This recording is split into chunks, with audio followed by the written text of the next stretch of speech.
Hello everyone, good morning, welcome back to my channel misters lifestyle. তো এখন দেখতেই পাচ্ছ আমি আর মামি কিন্তু বেরিয়ে গেছি।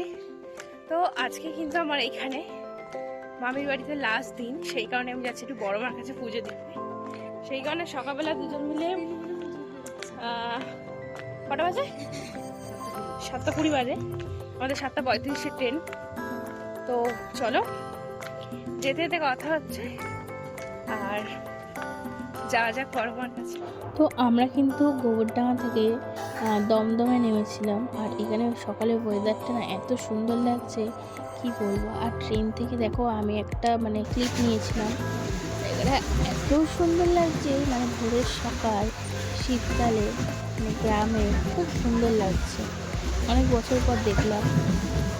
তো এখন কিন্তু নেমে গেছি ট্রেন থেকে, আর এখন আমরা যাচ্ছি বড় মার মন্দিরে।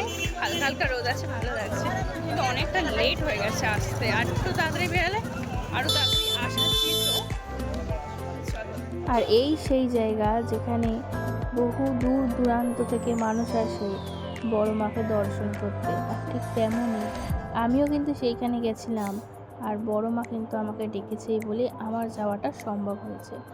আর আমি কিন্তু বড় মাকে অনেক মানি, অনেক ভক্তি করি, আর বড় মা আমার সত্যি সব ডাকে সাড়া দেয়। আর এটা ঠিক, ধর্ম যার যার, বড় মা কিন্তু সবার। এখন মন্দিরটা অন্যরকম হয়ে গেছে, আমি যখন প্রথমে গেছিলাম তখন মন্দির অন্যরকম ছিল। এখন চলে এসেছি আর আমরা কিন্তু ডালা নিয়ে নিয়েছি। আর এই ফটোগুলো দেখলেই মনে হয় যে মায়ের একটা মূর্তি ঘরে নিজে, যেহেতু আমার ঘরে মূর্তি আছে, আর নতুন বাড়িটা হয়ে গেলেই আমি একটা বড় মূর্তি নিয়ে রাখবো।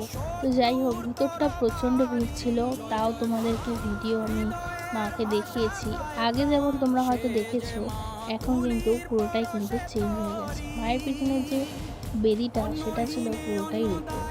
আর আমার কিন্তু খুব ভালো লেগেছে পুজো দিয়ে, মায়ের কাছে গেলে মন শান্তি হয়ে যায়। এখন কিন্তু পুজো দেওয়া কমপ্লিট হয়ে গেছে, আর এখন কিন্তু আমরা যাচ্ছি হচ্ছে নৌকার ঘাটে, গঙ্গাতে। যাই হোক, দেখো সারা মুখ আমি সিঁদুরে লেপালেপি করেছে।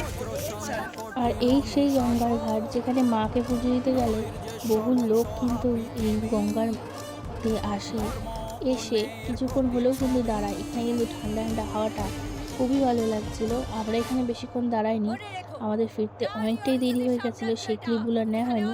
সন্ধেবেলাতে আমি আর মামি চলে গেছিলাম একটা ক্যাফেতে গল্প করতে। তো সেখান থেকে গিয়ে আমরা 2 কাপ কফি খেয়ে দুজনের মনের কথা শেয়ার করে ঠিক আমি আমার ব্লগটা এইভাবেই শেষ করছি। তো চলো, আমার ভিডিওটা ভালো লাগলে প্লিজ লাইক, কমেন্ট, শেয়ার আর সাবস্ক্রাইব করে দিও। তো চলো, বাই, সবাই ভালো থেকো।